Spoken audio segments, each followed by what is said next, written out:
Hello, today I'm gonna read my second book of Olivia. There are 10 stories in this book. So let's get started. The very best of Olivia. Dinner with Olivia. Adapted by Emily Solinger. Illustrated by Guy Wallach. After a busy morning at school, it was finally time for lunch. Olivia joined her friends Julian and Francine in the cafeteria. A cream cheese, pickle, and raisin sandwich, Olivia announced as she opened her lunchbox. She took a big bite, and smiled. Julian had a peanut butter calzone for lunch. Want a taste? He asked. I don't think so, said Olivia. No, thank you, said Francine as she took her lunch out of her backpack. It was in a shiny purple box. What kind of lunchbox is that? Asked Olivia. It's called a bento box, said Francine. My parents got it for me in Japan. Each compartment held a different kind of food. Chicken satay, baby corn, starfruit, and that wasn't all. Look at this, Francine said proudly as she took her utensil out of the box. Whoa! Olivia and Julian said at the same time. Cool spoon, said Julian. Cool fork, said Olivia. It's both. It's a spork, said Francine. Olivia and Julian were amazed. Have you ever seen a spork? No, I never. Half spoon, half fork. Yeah. Francine dug the spork into her bento box and pulled out a Brussels sprout.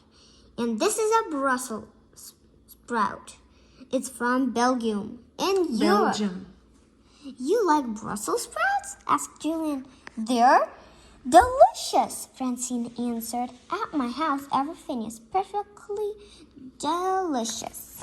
Then Francine had an idea. Olivia, you simply must come to my house for dinner. Really?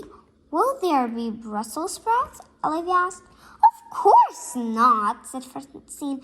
We never eat the same food twice in 1 year. Olivia was happy to hear that.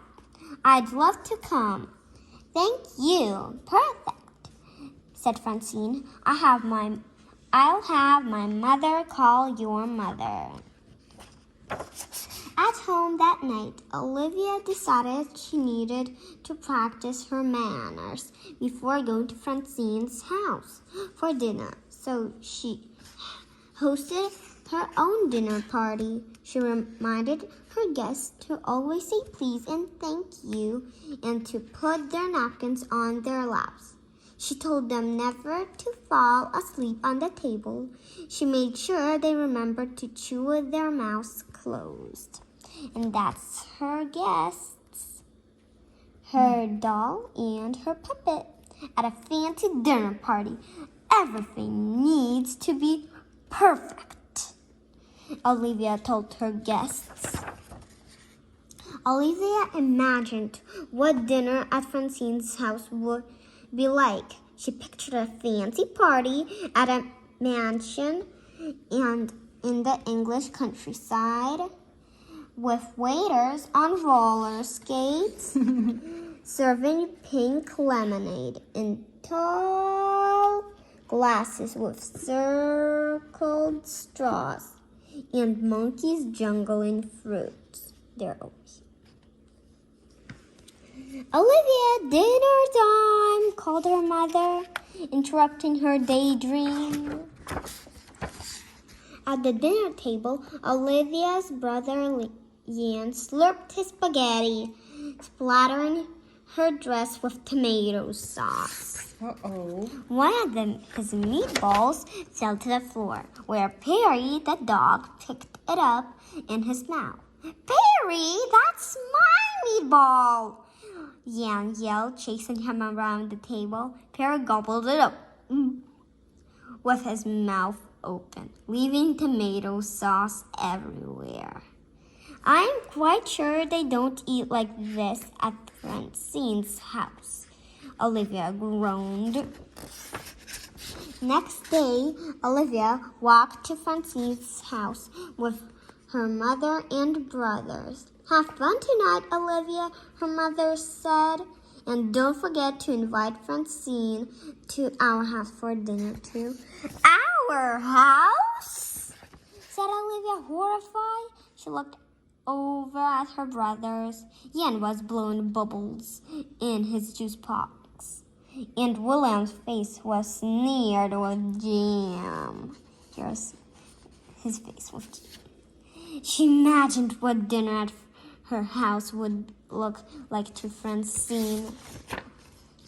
Welcome to our humble cave.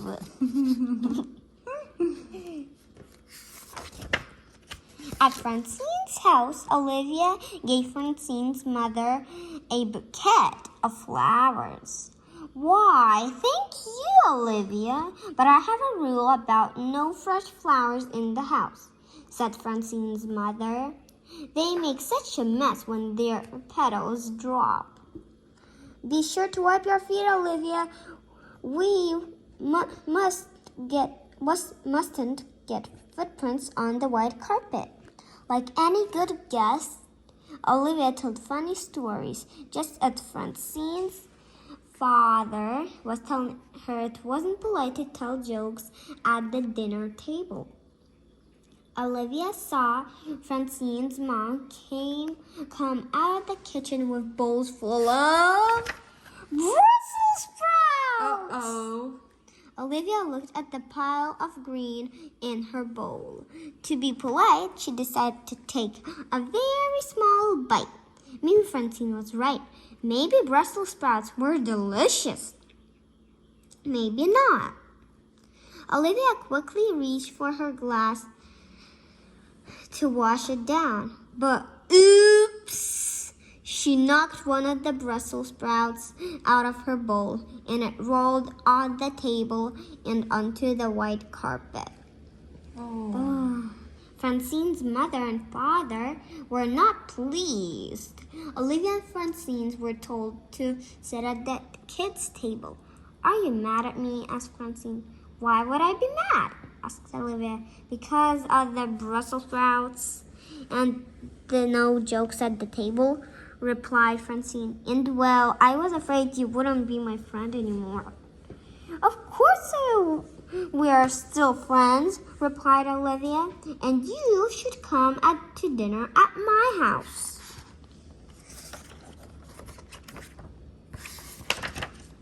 Later that week, it was finally Francine's turn to come to Olivia's house. For dinner, it was spaghetti night again. I've never seen anyone do that before, said Francine as she watched Ian slurp his spaghetti. Try it, said Ian. I'll race you, said Olivia. Turns out Francine was a natural. That night, as Olivia's mother tucked her into bed, Olivia gave one thing on her mind. Can we have spaghetti again tomorrow night? She asked.